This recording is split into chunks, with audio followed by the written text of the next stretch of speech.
Washington has to walk on eggshells when it regards Turkey because, first of all, there's no question in my mind that the CIA and the Pentagon were behind the failed coup of July 2016, using the networks of Fethullah Gulen, which was a CIA project from the beginning. And after that failed, they had a real problem because they did not expect that President Erdogan would be alive to act on this.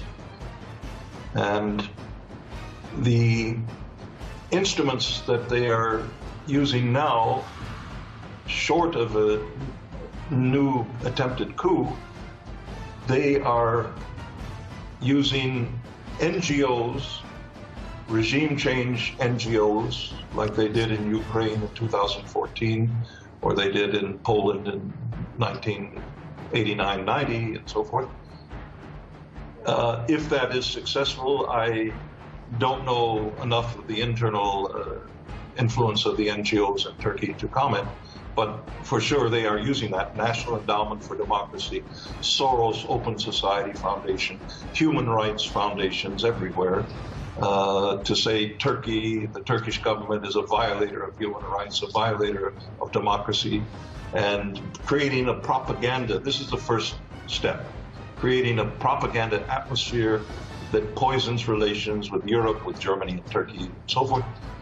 And then the next step will be a carefully escalated series of financial warfare conducted by a special unit of the U.S. Treasury.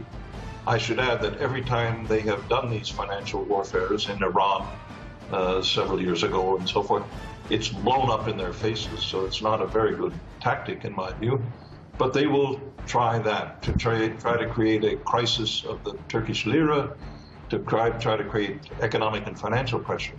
The good news, in my view, is that the Turkish government and the Turkish industry are turning increasingly toward the east and the northeast, toward Eurasia, which is certainly, Turkey is a vital part of, I would say, a crucial part of Eurasia. And the building up by China, by Russia, Iran, other countries, to more or less extent, building up of new infrastructure that's going to create new markets for Turkish industry, to create new markets for Turkish export. And that, if that trend continues at the same time as creating a gold-backed lira with more and more gold backing the paper lira, in cooperation with the same thing that the Bank of China, People's Bank of China is doing, that the Russian Central Bank has been doing for the last several years, then you become less vulnerable to financial warfare. But this is what they are going to try.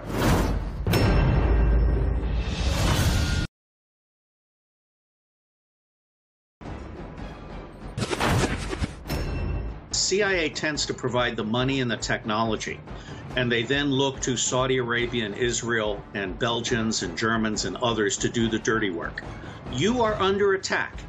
You will have more false flag attacks. You will have more assassinations. You will have more electronic attacks, power outages, things like that, because Erdogan is now seen as a linchpin for stability. Turkey is the center of the earth between Europe, Central Asia, Arabia, and Africa. I think you are going to rise to the occasion, and I pray that you do.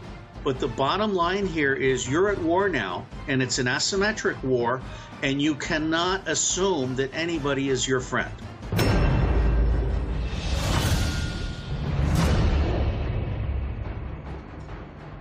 The U.S. government lies for a living.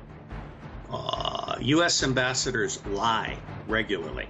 It's one of the greatest shames of my personal life as a U.S. citizen. Economic sanctions, in my view, are an act of war, and they are completely inappropriate between sovereign nations. I will tell you what I told Ecuador. Spend a year planning for it, and then throw out all of the representatives of every country that is doing sanctions against you. You don't need them. Be an independent Turk. Donald Trump has already been captured by Goldman Sachs. He is already surrounded by people from the establishment who are filtering the information that reaches him. He is already being controlled by all sins should be forgiven as long as Turkey becomes a stabilizing force in the Middle East. And to become a stabilizing force in the Middle East, it needs to deepen its alliance with Russia and Iran, and it needs to put the Saudis and Israelis back into very small boxes.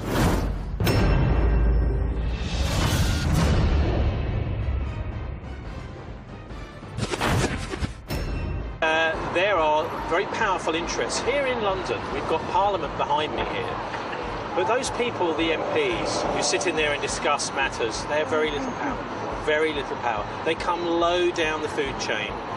Even our Prime Minister, Theresa May, she's not elected. She was decided by some people in the Conservative Party. She was put there. David Cameron, he got elected, but then they decided to just put Theresa May in. The real power in Britain is the City of London. It's the finance people, the bankers. A friend of mine, his uncle was a director of the Bank of England. And when he was on the train as a young man, his uncle turned to him and said, "Don't believe anything that you read in the newspapers in Britain, because we control them." And he also said, when the politicians tell you they can do something, don't believe them, because they can only do things when we say they can. The money is the real power in Britain now, modelling themselves on the narco-trafficking cartels. So when they look at whether to break the law or not, they decide, if we do break the law, how much will we be fined? And then they find, oh, well, we'll only be fined a little bit, so let's break the law. Well, since money is power nowadays, there is a great deal of use of economic warfare. For example, we've seen the deliberate depression of the world oil price, which was an attempt to attack the Russians because they became very dependent on oil revenues. That didn't really work. The oil prices come up again now. It's failed.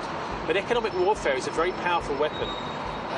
The IMF really is part of the City of London system, and they have used this over the years, this power of money, to what they call make an economy scream. If the politicians don't do what they're told, you'll find strikes, you'll find economic hardship, in it very difficult to borrow money, this kind of thing.